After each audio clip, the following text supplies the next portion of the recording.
जोर से बोलो जय माता दी। क्या आप जानते हैं नवरात्रि का मतलब और महत्व क्या है? यह क्यों और कब मनाई जाती है? आइए जानते हैं तथ्यों के साथ। नवरात्रि में नव का मतलब होता है 9 और रात्रि का मतलब होता है रात। और ये नवरात्रि के 9 दिन आपकी आत्मा के रेस्ट, रिजुविनेट एंड रीसेट करने के लिए होते हैं। यह सिर्फ खाने पीने का व्रत नहीं, बल्कि हमारे विकार जैसे राग, द्वेष, लालच को कम करने के माध्यम है। और नवरात्रि इन तीनों गुणों के ऊपर अपनी जीत है। नवरात्रि कब मनाई जाती है?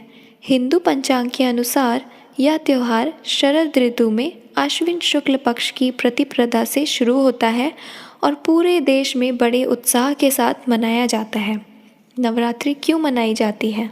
कहा जाता है कि महिषासुर ने ब्रह्मा जी से वरदान लिया था कि वह केवल स्त्री के हाथ ही मरेगा।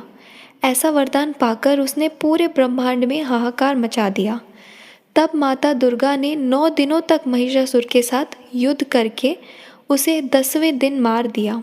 तभी से शारदीय नवरात्रियों में नवरात्रि का त्यौहार 9 दिनों तक मनाया जाता है और दुर्गा माँ के 9 अलग अलग स्वरूपों की पूजा अर्चना की जाती है। सबसे पहला रूप है शैलपुत्री। नवदुर्गा का दूसरा रूप है ब्रह्मचारिणी। नवदुर्गा का तीसरा रूप है चंद्रघंटा। नवदुर्गा का चौथा रूप माँ कुष्मांडा नाम से जाना जाता है। नवदुर्गा का 5वां रूप है स्कंद माता। छठा रूप, जिस रूप में इन्होंने महिषासुर का वध किया, वह कात्यायनी कहलाता है। 7वां रूप कालरात्रि है। माँ गौरी है 8वां रूप।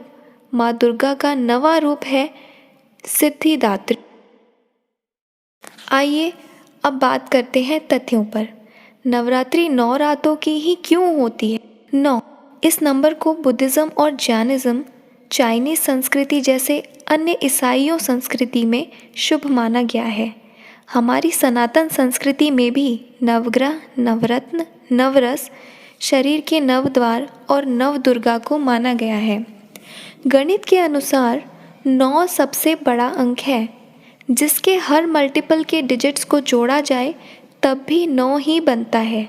सर्कल यानी 360 डिग्रीज। 3 + 6 = 9। समय भी यह एक चक्र है और सतयुग, त्रेता युग, द्वापर युग और कलयुग के ह्यूमन ईयर्स को जोड़ा जाए तब भी 9 ही बनता है।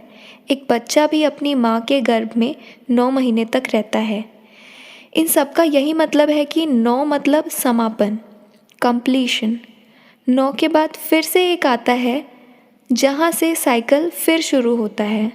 तभी 9 सबसे बड़ा अंक है, लेकिन उसके बाद भी एक आता है जो नई संभावनाओं को दर्शाता है और इसलिए नवरात्रि को किसी नए काम की शुरुआत करने के लिए शुभ माना गया है। नवरात्रि के शुभ अवसर पर आप सभी को नवरात्रि की हार्दिक शुभकामनाएं।